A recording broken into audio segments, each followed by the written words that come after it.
Thank you very much, and I appreciate the opportunity to speak and to share. And we are always looking for opportunities to work with various faith groups. Usually when I do a presentation like this,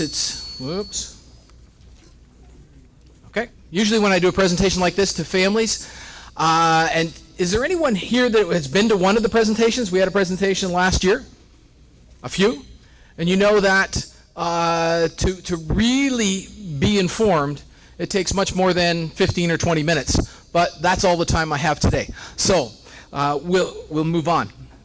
And I'm going to shorten this considerably, okay? In the first 10 years, as introduced, the first 10 years of the advocacy work that I was involved in, communicating with the school board was quite easy. Most school boards in the province of Ontario respected the needs of the traditional families, and they had a desire to work with faith communities.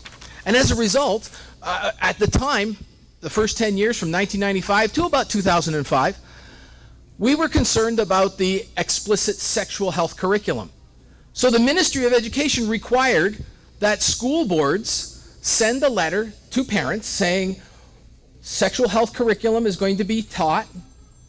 We want you to know what's going to be taught. And if it's too sensitive, you can choose to have your child not participate. So we were that successful that the entire province of Ontario, every school board, had to inform the parents when the sexual health curriculum was delivered. So we communicated and we were heard. However, at the same time was a growing sentiment that religion has no role in public life, that needs to be separate from public life. And the thought that it would not be fair to make decisions based on a Christian or Muslim value system and impose that on everyone as if they subscribed. So it was believed that that wasn't fair. But when you remove what we used to have, which was more of a, and I'll use the word Judeo-Christian worldview that governed our school system, when you remove that, it has to be replaced with something else. And that something else was secularism. And yes, and up until 2011, the school boards were allowed to, as they changed curriculum, the school boards were allowed to listen to the communities and were able to respond to the needs of the community. So if the Ministry of Education suggested an explicit curriculum that some families would find sensitive, in the rural parts of Ontario, the school boards would present that in a way that meets the needs of the community. So they would soften it. They would make it appropriate for the needs of the community. However, Kathleen Wynne, the Minister of Education, back in 2007, 2008, found this very difficult because the alternative sexual values that she wanted to have openly accepted were not being delivered. So the Liberals developed and forced through Bill 13. Bill 13 was hidden under the disguise of the Accepting Schools Act. And the whole approach was to try, at least it was delivered, to stop bullying. It was sold to people of this province as legislation that prevented bullying. However, when you read over the debates in the legislature, it is very clear that this legislation was designed to begin to replace any religion or beliefs that taught limits on sexual activity. Laurel Broughton, the Minister of Education in 2011, stated in the legislature that the goal of this legislation is to change the traditional norms and values of society.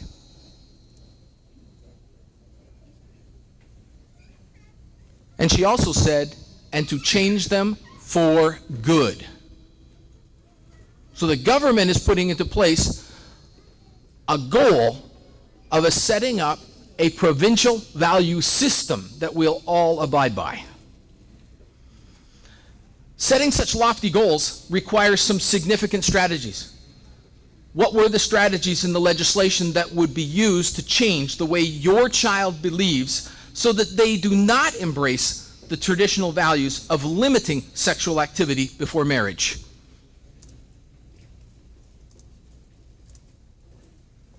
There were 3 strategies. 1, imposing school clubs that affirm all sexual lifestyles, and these clubs were called gay-straight alliance clubs. 2, integrating into the curriculum sexual lifestyle messages. And 3, rental agreements that would tell churches, religious groups that rent school facilities, you have to operate based upon the provincial code of conduct when you are in our building. So if you held a faith meeting inside a school and you rented those facilities, you would have to put your faith values on the back burner. Ignore them, and you'd have to operate based on the values of the school. Let's first look at gay-straight alliance clubs. These clubs were established in the schools as a place where students who self-identify as homosexual or bisexual or transgendered could meet with their friends. The clubs, however, are being used to promote the sexual choices. I speak with students in high schools, and they say that there is a lot of pressure from these clubs for all students to participate in activities that these clubs plan. Students have shared that these clubs sell products like rainbow bracelets at lunchtime. And students have said to me, and if I don't buy a rainbow bracelet, they tell me I'm a homophobe. So I get bullied because of that. In some schools, the GSA club organizes the school assemblies on anti-bullying, where the lesbian, gay, and bisexual activists from the community come and they speak to the students about why religious principles are no longer valid. And this has happened in some of the schools in the province of Ontario. They actually come and they talk about, well, actually they don't target the Muslims yet, but they target the Christian faith. And they specifically quote scripture and they tell students why that scripture no longer applies. We've had students get up and leave these assemblies in tears. The posters that you've seen perhaps in the Toronto District School Board states that we're here, we are queer, and we're in your school. Does that sound like a welcoming, inclusive environment that respects everybody? No. The legislation does not even consider the second most common reason for bullying. And oh, by the way, I'm sure you're familiar with this. The number one reason for bullying, the number one reason for hate crime in Canada is racial ethnicity. Bullying because somebody is of a different race. Number 2 is because somebody is of a different religion. Sexual orientation is much, much further down on the list. So why don't we have faith clubs in our schools if we're going to try and stop bullying? Why don't we have racial clubs in our school if we're going to try and stop bullying? Because the goal is to deliver a sexual agenda, to limit, and that is that it is not right to limit sexual activity. And all students, no matter what age, have the right to make that decision without regard for their parents. The second strategy found in the Ontario's Equity Inclusive Education Strategy document is this. We're going to integrate into all classrooms, all subjects, all grade levels, positive, lesbian, gay, bisexual, and transgendered messages. You might say, what might that look like? Well, even in this document, it suggests primary grades, grades 1, 2, and 3, should have Gay Pride Week at school, should have gay pride parades in the schools. Toronto District School Board took this document and they've created a resource document called Challenging Homophobia and Heterosexism. This document is 250 pages and it has lessons at every grade level, 12 lessons at every grade level, instructing teachers on how to integrate this into their classroom. what I'd like to do today is share with you a couple of those lessons. These are, but before I do, sample lessons at every level, integrating into the classrooms. And it says in this document, tells teachers, if parents want to be informed when sensitive material is taught, you're not to tell them. It says right in the document. Yet that conflicts with what the Ministry of Education says, that for sensitive curriculum, parents need to be informed. This document is also freely downloadable on the internet. It's given away for free. No school board does that. Because they put so much money into creating the document that they want a return on their investment. But now this is freely downloadable, and every time there's an inclusive education workshop anywhere in the province, they refer to this document. So now this is how we're going to get the message through to the teachers. How do we integrate it in the classrooms? Well, in our community units, primary students will learn about alternative families. In music class, students are singing songs about going to gay pride, about having a family, living in a family where there are two moms or two dads. They're having, as we said, pride weeks in schools. In drama class, students are portraying LGBT issues. In grade 3, students are having mock same-sex wedding ceremonies, where around Valentine's Day, they're talking about what it means to be in love and families. And they talk about same-sex relationships. And gee, in our class, who would you want to marry? Who's your best friend that you'd want to marry? The students make a decision. They bring in somebody dressed as a clergy, and they perform a ceremony, and then they celebrate afterwards with cake and ice cream. In math class, we integrate alternative problems about problems about family situations in math. And in novels, we're going to read stories about different kinds of families. Here's an example. I'm going to give you a specific example right from the document. Grade 1. In the classroom, the teacher is going to read Gloria Goes to Gay Pride. A storybook, a children's storybook. Then we're going to have a discussion about different kinds of love and different kinds of families. Then, as a teacher, I'm going to provide for the students magazines that have been provided to us by the lesbian, gay, bisexual, and transgendered organizations in the city. And the students are going to cut pictures out about different kinds of families and different kinds of love and create a collage. And we're going to decorate the halls because we're then going to have a gay pride celebration and a gay pride parade. And the LGBT community can come in and they can judge our displays. So we're going to celebrate that, and students are told that celebrating gay pride is just celebrating different kinds of families. That's all it's about, they're told. I don't know if any of you have been downtown during the gay pride parade. I hope you avoid it. Grade 2. Grade 2, we have a transgendered unit where we read a story about a person who likes to dress up as a boy and sometimes as a girl. And in the back of the classroom, we have a transgendered cross-dressing center. And the children are encouraged to dress up as a different gender, live as a different gender, and then talk about what it's like to be a different gender. So we're going to pretend. In Unity on Community and different and families, we're going to have different kinds of families. We're going to talk about, two moms and two dads. And again, I already talked about the same-sex wedding ceremony. Another example. This document and the theory behind this curriculum follows what's called the Banks Continuum. And this is really important because the Banks Continuum says this: we're going to take the attitude of repulsion, and I have to be honest with you. We should not be repulsed by people who choose to live differently. And I know many of you may not accept that. My faith says God gives us the right to choose. If God gives us the right to choose, then I have to respect that. But he also gives us a guideline for living a life that's honoring to him.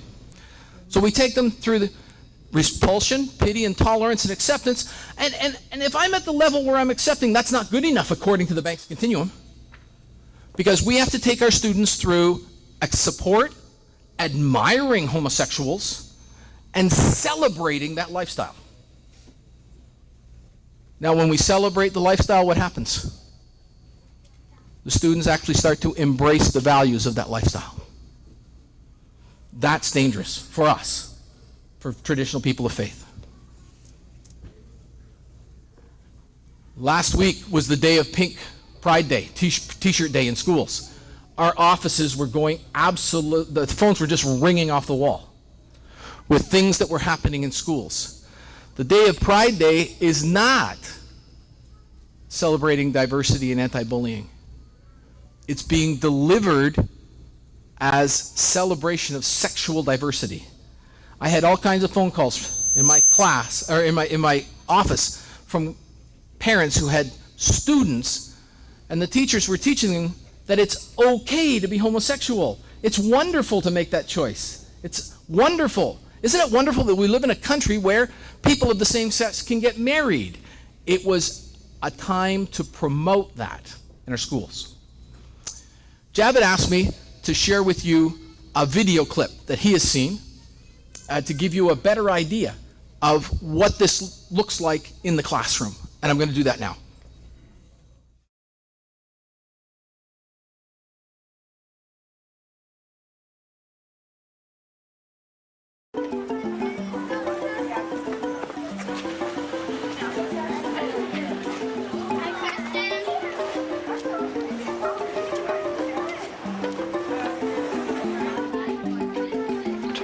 Thursday is Gay and Lesbian Pride Day, which I believe is our 4th year at Cambridge Friends School. In our classrooms, from kindergarten through 8th grade, teachers will be talking about gay and lesbian issues. All the people I'm going to show you in these pictures and talk about right now are gay or lesbian or bi. So many recordings, and she was here in Madison last year. And she is a lesbian. And her partner's name is Julie. So this is Bill T. Jones. He was also in Madison last year. He's a very famous dancer. He's an African-American man. Is he gay? Yes. How many people saw Mrs. Doubtfire? I want to start with you talking a little bit about what you're going to do tomorrow at Gay and Lesbian Pride Day, and to raise any issues that might have come up in the classroom.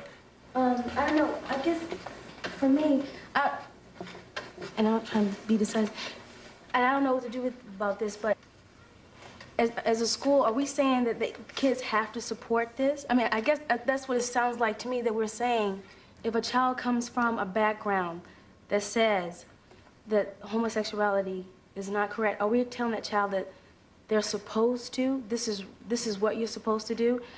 And I don't know if this works for you, but I think that we are asking kids to believe that this is right. Not as a matter of moral principle, but as a matter of, we're educating them, and this is part of what we consider to be a healthy education. The book is called Asha's Moms, or Mums, really. Okay, we'll take comments and questions at the end of the story. Here we go. Asha's Moms. My class has been talking all week about the trip we're going to take to the Science Center. Some of the children, like Terrence and Elsie, have already been there.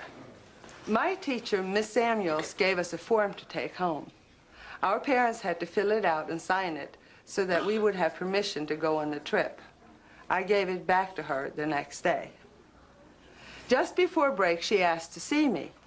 She wanted to know which of the names on the form was my mom's. I said both. It can't be both. I can't have two moms, she said briskly. But I do. My brother and I have two moms, I protested. Corrine and Judy were listening to me. Take the form back home and have it properly filled out, said Miss Samuels. You can't go on the trip if it isn't. Now, if you were Asha, how do you think you would feel? Bad. Why is that, Jamila? Because they said you didn't have two moms. Because the teacher said you couldn't have two moms? Isaac? Well, her teacher probably wasn't like, didn't like know, and she wasn't like very open-minded or something. Like maybe their teacher like knew about having two moms and being lesbian, but she like didn't like people like that. Can you describe a little bit more what you meant by open-minded? Well, like if you're not very open-minded, it's like you don't like, let's say there's like a new kind of vegetable or something, and if you're not very open-minded, then you won't try it, because you're not like, you don't like to try new things and stuff. And if you are open-minded, then you would like to try it. And then, so like, if she wasn't very open-minded, then she wouldn't like, she'd be prejudiced. You can't have two mommies, Judy insisted. Yes, she can, Rita said, turning around in her seat.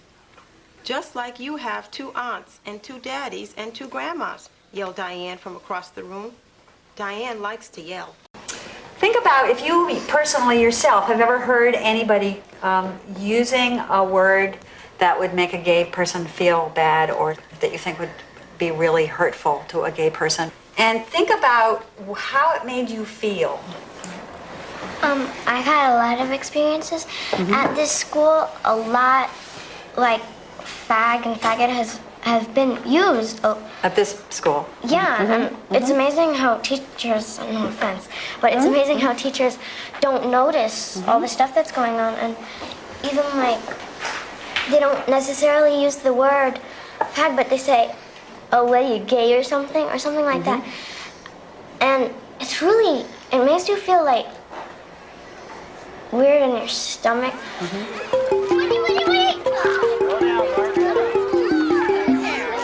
You're right, that's doing. I think this looks like you, Margaret. I already said that. Yeah. What about me? I don't think that it's appropriate that values only be taught at home.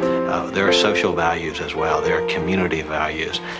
And when you allow a child on a playground to hurl an insult at another child, or to say your mom is queer, or to say those sorts of things without addressing the issues is, I think, unconscionable.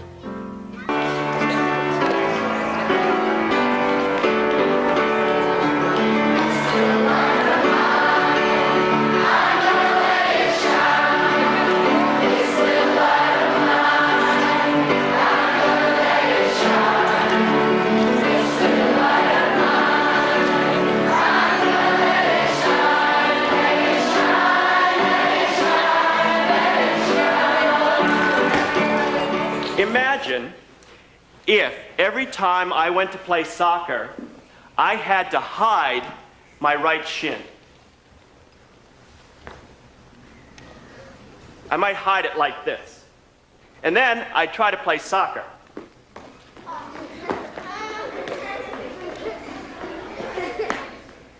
It wouldn't be easy, but I could do it. It would take a lot of energy to play soccer and also hide my leg. Well, at CFS, I don't have to hide. So I can play soccer with two legs. At CFS, I can tell the truth that I'm a gay man. And that gives me so much more energy to be a better teacher, to be a better co-worker, and to be a better friend. I'll see you on the soccer pitch.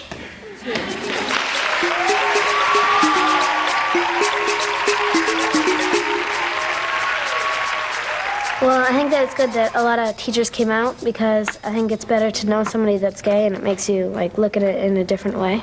Because now you actually like feel like you know what gay is all about, and like it isn't actually different than anybody else. It's just like different private things. My first teacher in the school was gay, or a lesbian, and at first I didn't quite know how to react to that. I didn't know whether to think, well, this isn't good, what should I do? I mean, I should be worried. And then as time went on, I started to learn that, you know, it's okay, it's fine.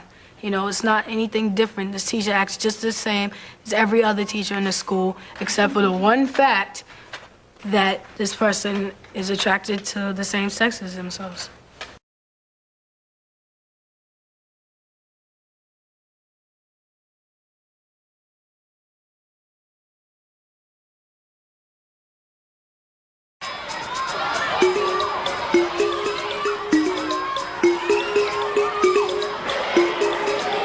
So I wanted to start out by asking you, did you all celebrate Mother's Day yesterday? Who did? Yeah. Who? Let's see a show of hands. Who celebrated Mother's Day? Who was the guest of honor yesterday? Who did you honor for Mother's Day in your particular family? Anyone want to say Stephen? Grandma. Your grandmother and your mother? Hannah, how about in your family? Nobody special was celebrated. It was just my mom, my sister, my stepsister, my stepdad, and me. So everybody celebrated it with different people. There's step-parents, grandparents, aunts, brothers, sisters, all different kinds of people. And some of you were wondering, you saw that I had invited Emily in, and you were wondering why she's here. Why don't you come up, Emily? For those of you who don't know her, Emily's next door to us in Rose's class. She's in 3rd grade too. And I asked her to come in today on purpose because yesterday, for Mother's Day, her celebration was probably a little bit different than any of the celebrations that any of us had in this class. Do you know CBK Cookies on Amsterdam Avenue? They sponsored a contest. It was a Mother's Day essay writing contest. And I didn't know about the contest, but when it was over, a couple of people told me, you should read Emily's essay. It was really interesting and really nice. And I thought it would be nice if she came in and read it to you. So here's a copy of it. And in a nice, why don't you move up so they could hear you? And in a nice, really loud voice, this is the essay that was entered for a Mother's Day contest. My mothers mean so much to me. I have 2 mothers. 2 moms is pretty nice. Well, it's more than pretty nice, it's really nice. You can't imagine. Although having 2 mothers is a problem to others, I respect that that's the way they think, and I can't do anything about it. I still think that those people think stupidly. This once happened with a boy in my class who could not come to my house because my parents were lesbian. One night I called their house and the mother told me their version of the Bible. I stood up for my mothers and knew that many kids of my class were supporting me and calling me to see how I was. I am proud of my moms and enjoy marching in the Gay Pride March every single year with my moms. So wasn't that a nice essay? Should we give Emily a round of applause? And I thought that before we move on, that you might have a comment or a question that you wanted to ask Emily about her family or about her essay. Daniel? I think that it was a really nice poem because she stood up for her mother and father, her mothers, and she didn't care what other people thought. And it was like, it doesn't matter if you have a mother and a mother, a father and a father, you stood up for them. Miranda? I liked your poem also, and the thing also, but did you win the contest? You did. Congratulations. Today, the law says that if you're the same sex, 2 men and 2 women, you can't get married. It is against the law. And I thought that it might be kind of fun for us to sort of be pretend judges for a few minutes. What I'm going to give each of you is a sheet that just tells you that some people think that it's wrong for gays to get married, that it's not natural, and that it goes against what a family is. Other people think that the state should not decide these things, that it should just be up to 2 adults to decide what they want to do. What do you think the answer to these questions are? Should gays be allowed to marry? Should they not? What I want you to do is have a discussion, and of course, when you have a discussion, not everybody agrees, but everybody does listen to one another and try to understand each other's positions. I don't see why they shouldn't. I don't see why they shouldn't get married. I know, I mean, they love each other. It's just like any other people. They just can't get married like that. I mean, one might have a disease and they want to get married and they won't even know about it. And then maybe the other person might catch it and then they won't be able to get married. Yeah, but a man and a woman could have a disease also like that. I think gay people should get married. Guys, they love someone, let them get married. I know. Let's say if Andres wanted to get married to Eric. I'm just doing this, but I am the judge and I'm saying, no, you 2 can't get married. I don't care if you love them. You can't get married. How do you think you guys would feel? Mad? Yeah, exactly. So, like, now they're the majority is not gay or lesbian couples, I think they should think about what if the majority was gay or lesbian couples and there was a law that said you had to be gay or lesbian and you couldn't get married to the opposite sex. I think they should think about that and see how they would feel, and then they might know how the gays and lesbians feel, and then I think that they should really think about that. It's like they want to be the bosses of other people. It's just like having prejudice against blacks or Jews. In my position here, I would like to give the boys and girls here as many experiences. We go on field trips. We read a variety of pieces of literature. And if they're going to be the leaders of tomorrow, and we don't provide them with these experiences, then we will not be improving our civilization.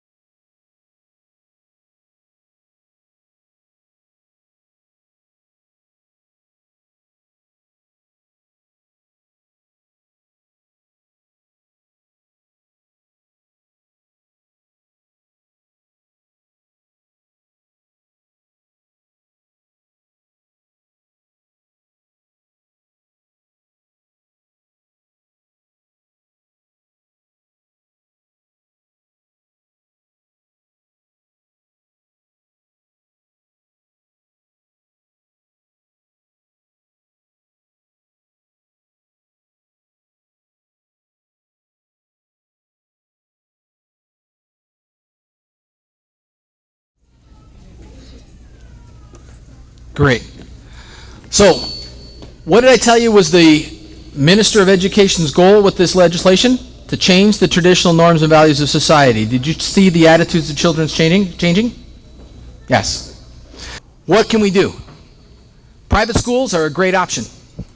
It addresses the immediate need, but I'm going to tell you right now, it's a short-term solution if you don't do anything else.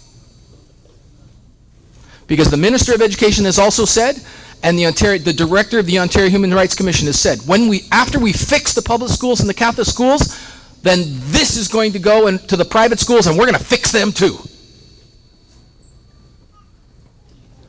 So, please, short-term solution, set up your schools, protect your children.